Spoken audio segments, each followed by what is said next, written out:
March 25 മാതാവിന്റെ വചനിപ്പ് തിരുനാളാണെന്ന് അല്ലേ? അന്ന് വചനിപ്പ് തിരുനാള് നമുക്ക് ഒരു പ്രത്യേകതയുണ്ട്. നമ്മൾ കഴിഞ്ഞ മാർച്ച് 25 തുടങ്ങിയ അഖണ്ഡ ജപമാല, രാവും പകലും ഒരു വർഷം മുഴുവൻ നടത്തിയ ജപമാല വർഷാചരണത്തിന്റെ സമാപനമാണ് മാർച്ച് 25. അപ്പൊ അതുകൊണ്ട് നിങ്ങൾ ആ ജപമാലയിൽ അനേക ആളുകൾ ലോകത്തിന്റെ പല ഭാഗത്തു നിന്ന് പല ദിവസങ്ങളിലായി വന്ന് പങ്കെടുത്തതിന്റെ ഓർമ്മ മനസ്സിൽ വെച്ചുകൊണ്ട് ഞാൻ പറയുന്നു, മാർച്ച് 25 അതിന്റെ സമാപനത്തിൽ നമ്മളൊരു ജപമാല പ്രദക്ഷിണം നമ്മുടെ ഈ ധ്യാന കേന്ദ്രത്തിന്റെ കോമ്പൗണ്ടിൽ നടക്കുന്നുണ്ട്. വലിയൊരു ജപമാല പ്രദക്ഷിണമായിരിക്കും അത്. നിങ്ങളെ അതിലേക്ക് ഞാൻ ഏറ്റവും സ്നേഹത്തോടെ ക്ഷണിക്കുന്നു. മാർച്ച് 25 അന്ന് വേറൊരു പ്രത്യേകത കൂടിയുണ്ട്. അന്ന് നിങ്ങൾ ആരെങ്കിലും എൻ്റെ അടുത്ത് വന്ന് പ്രാർത്ഥിക്കാൻ ആഗ്രഹിക്കുന്നുണ്ടെങ്കിൽ, എന്തെങ്കിലും കാര്യങ്ങൾക്ക് വേണ്ടി നിങ്ങൾക്ക് ഒരു പ്രാർത്ഥന ഉണ്ടെങ്കിൽ, ഞാൻ സാധാരണ ചെയ്യുന്നത് അങ്ങനെ പ്രാർത്ഥനാ നിയോഗവുമായിട്ട് വരുന്ന ആളുകൾക്ക് വേണ്ടി കുർബാന അർപ്പിച്ച് പ്രാർത്ഥിക്കുന്ന ഒരു ശുശ്രൂഷയാണ് നടത്തുന്നത്. അത് രാവിലെ മുതൽ ഉച്ച വരെയാണ്. അപ്പൊ രാവിലെ 9 മണിക്ക് തുടങ്ങും, ഉച്ചയ്ക്ക് തീരും. കുർബാനയാണ്. മനസ്സിലായി? ഇത്രയും നീളമുള്ള കുർബാന ചോദിച്ചാൽ അങ്ങനത്തെ കുർബാനയൊക്കെ ഉണ്ട്.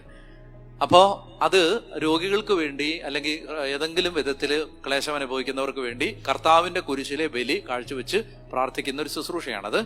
അപ്പൊ നിങ്ങൾ ഏതെങ്കിലും ഇപ്പോൾ അനേക ആളുകൾ ആദർശനെ വിളിച്ച് ചോദിക്കുന്നുണ്ട്, അച്ഛൻ്റെ അടുത്ത് അച്ഛനെ അപ്പോയിൻമെന്റ് തരാവോ, കാണാവോ എന്നൊക്കെ പറഞ്ഞിട്ട്.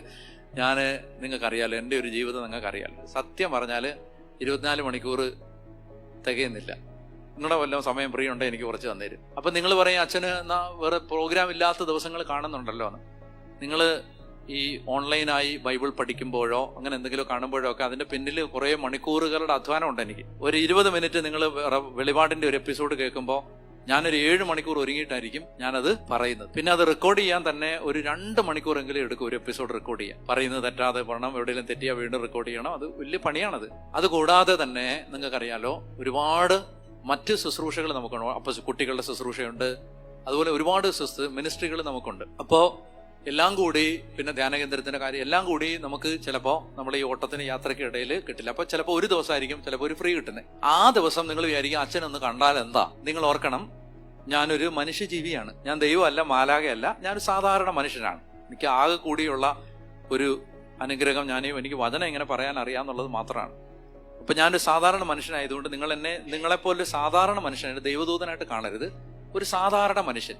അയാൾക്ക് എന്തുണ്ട്? ക്ഷീണമുണ്ട്, അയാൾക്ക് രോഗമുണ്ട്, അയാൾക്ക് തുണി കഴുകാനുണ്ട്, അയാൾക്ക് മുറി തൂത്തുവാരി ഇടാനുണ്ട്, അങ്ങനെ ഒത്തിരി ജോലിയുള്ള സാധാരണ മനുഷ്യൻ. അപ്പൊ നിങ്ങൾ പറയാം, അത് വേറെ ആരും ഇല്ല.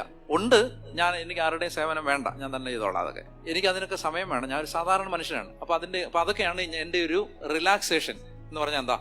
തുണി കഴുകുമ്പോൾ, തൂത്തുവാരുമ്പോൾ, അടുക്കി പറക്കുമ്പോൾ, അല്ലെ ചില സമയത്ത് ഭക്ഷണം തന്നെ ഉണ്ടാക്കി കഴിക്കുമ്പോഴൊക്കെയാണ് എൻ്റെ മനസ്സൊന്ന് സ്വതന്ത്രമാവുന്നത്. കാരണം എന്താ? അല്ലെങ്കിൽ ഒരു മനുഷ്യനല്ലേ, നമ്മൾ വട്ടിപിടിച്ചു പോകും. കാരണം കേൾക്കുന്നത് മുഴുവൻ മനുഷ്യന്റെ ദുഃഖം. സന്തോഷമുള്ള എന്തെങ്കിലും കാര്യം കേൾക്കുന്നുണ്ടോ? ഒന്നും കേൾക്കുന്നില്ല. കേൾക്കുന്നത് മുഴുവൻ മനുഷ്യന്റെ സങ്കടം. പിന്നെ ഒരു ശുശ്രൂഷ കഴിയുമ്പോൾ നമ്മൾ കരിമ്പിൻ ചണ്ടി പോലാവും. ഞാനിത് എനിക്ക് വേണ്ടി മാത്രമല്ല പറയുന്നത്. നിങ്ങൾ ഏതെങ്കിലും ദൈവ ശുശ്രൂഷകൻ തിരക്ക് കാരണം നിങ്ങളെ കാണാതിരുന്നാൽ നിങ്ങൾ ചിന്തിക്കരുത്, ഇവന്മാർക്കൊക്കെ കണ്ടാൽ എന്താ കുഴപ്പമെന്ന് ചിന്തിക്കരുത്.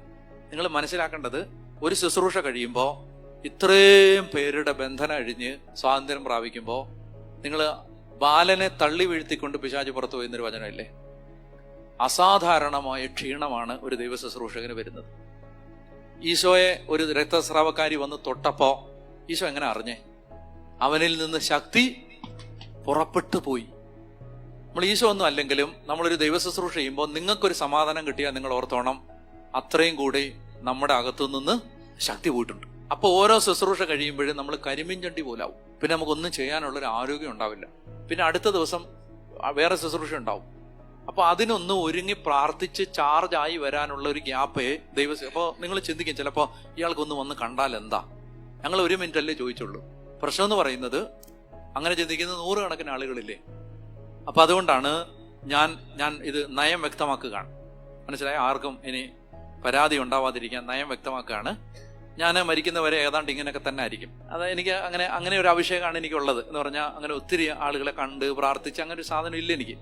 അതുകൊണ്ടാണ് കൺവെൻഷനൊക്കെ വന്നാലും പെട്ടെന്ന് ഓടിപ്പോന്നതെന്ന് പറഞ്ഞാൽ എനിക്ക് വചനം പറയുക, അത് കഴിയുമ്പോൾ പോവുക, ഇതാണ് എൻ്റെ അഭിഷേകം. അപ്പൊ അതുകൊണ്ട് എന്നാൽ ഒരുപാട് മണിക്കൂറുകൾ ആളുകളെ കണ്ട് പ്രാർത്ഥിക്കാനൊക്കെ കൃപയുള്ള ആളുകൾ ഉണ്ടാവും.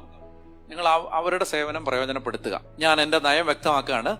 അതുകൊണ്ട് ഞാൻ നിങ്ങൾ ആരെങ്കിലും എന്നോട് പറയുകയാണ് അച്ഛാ ഞങ്ങൾക്കൊന്ന് കണ്ട് പ്രാർത്ഥിക്കണം, ഞാൻ പറ്റുന്നൊക്കെ ചെയ്യുന്നുണ്ട്, പറ്റുന്നവരെയൊക്കെ കാണുകയൊക്കെ ചെയ്യുന്നുണ്ട്. ഞാൻ ഇങ്ങനെ പറയുമ്പോൾ കാണുന്നില്ലെന്നൊന്നുമല്ല, ഞാൻ സാധിക്കുന്ന അത്രയും അവൈലബിൾ ആവുന്നുണ്ട്. എന്ന് പറഞ്ഞാൽ അത്രയും സമയം നമ്മൾ സ്പെൻഡ് ചെയ്യുന്നു. ഞാൻ ഇത് നിങ്ങളൊന്ന് അറിയുന്നല്ലതാ. കാരണം ഇത് മനുഷ്യർ ഇത് അറിയുമ്പോൾ എന്താ പറയുക, സാത്താൻ അല്ലെങ്കിൽ ഈ ഒരു വിരോധം ഉണ്ടാക്കി വെച്ചിട്ട് നമ്മളിലൂടെ ലഭിക്കേണ്ട കൃപ നിങ്ങൾക്ക് കിട്ടാതെ പോകും. നിങ്ങളത് അറിയുന്നത് നല്ലതാണ്. ഞാൻ എൻ്റെ പെങ്ങള് മരിച്ച ഇതിൻ്റെ തലേന്ന് എനിക്ക് എൻ്റെ സിസ്റ്ററിനെ കാണാൻ പോകണമെന്നുണ്ട് ഹോസ്പിറ്റലിലൊന്ന്. അപ്പം ഞാൻ ഉച്ചയ്ക്ക് ഒരു കൗൺസിലിങ്ങിന് ഇരുന്നു. 12 മണിക്ക് ഇരുന്നാണ്. ഞാൻ എഴുന്നേറ്റത് വൈകിട്ട് 5 മണിക്കാണ്. ഒരാളെ കണ്ടോണ്ടിരുന്നാണ് 5 മണിക്കൂർ. അപ്പോൾ കാണുന്നില്ലെന്നല്ല ഞാൻ പറയുന്നത്, കാണുന്നുണ്ട്. ഞാൻ അത്രയും നമുക്ക് പ്രധാനപ്പെട്ട കാര്യങ്ങൾ മാറ്റി വെച്ചും ഞാനത് കാണുന്നുണ്ട്. പക്ഷേ എപ്പോഴും എല്ലാവരും ചോദിക്കുമ്പോൾ നമുക്ക് അവൈലബിൾ ആവാൻ പറ്റണമെന്നില്ല. അപ്പോൾ അത് അങ്ങനെ എന്തെങ്കിലും നിങ്ങൾക്ക് ആരോടെങ്കിലും ഏതെങ്കിലും കാലത്ത് ഞാനൊരു നോ പറഞ്ഞിട്ടുണ്ടെങ്കിൽ 2 കാരണങ്ങളുണ്ട്. ഒന്ന്, നിങ്ങളെ കാണാൻ ദൈവം ആഗ്രഹിക്കുന്നില്ല. 2, എനിക്ക് അതിനുള്ള ശേഷി അപ്പോൾ ഇല്ല. ഈ 2 കാര്യങ്ങളേ ഉള്ളൂ അതിൻ്റെ പിന്നിൽ. അപ്പോൾ ഞാൻ പറഞ്ഞു വരുന്നത്, അങ്ങനെയൊക്കെ മനസ്സിൽ വേദനയും ഭാരമായിട്ടിരിക്കുന്ന ആളുകളെ നിങ്ങൾ വരേണ്ട ദിവസമാണ് മാർച്ച് 25. അന്ന് ഇവിടെ ഞാൻ നിങ്ങൾക്ക് വേണ്ടി ബലി അർപ്പിച്ച് പ്രാർത്ഥിക്കും. നിങ്ങളുടെ നിയോഗങ്ങളൊക്കെ വാങ്ങിച്ച് പ്രാർത്ഥിച്ച് ബലിപീഠത്തിൽ വെച്ച് ബലി അർപ്പിച്ച് പ്രാർത്ഥിക്കും. അന്ന് നമ്മുടെ ജപമാല മാസാചരണം വർഷാചരണം തീരുന്ന ദിവസം കൂടെ ആയതുകൊണ്ട് നമുക്ക് അന്ന് വലിയ കൃപയുടെ ഒരു ദിവസം കൂടെ ആയിരിക്കും.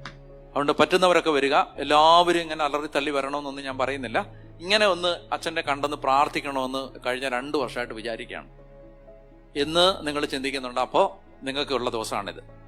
ഞാൻ എല്ലാവരെയും ഞാൻ പ്രാർത്ഥിക്കുകയും ചെയ്യും. അതല്ല പ്രധാനം എന്താ? ബലി അർപ്പിക്കും. അത് ഭയങ്കരമായിട്ടാണ്. ബലി അർപ്പണത്തിലാണ് അനുഗ്രഹം.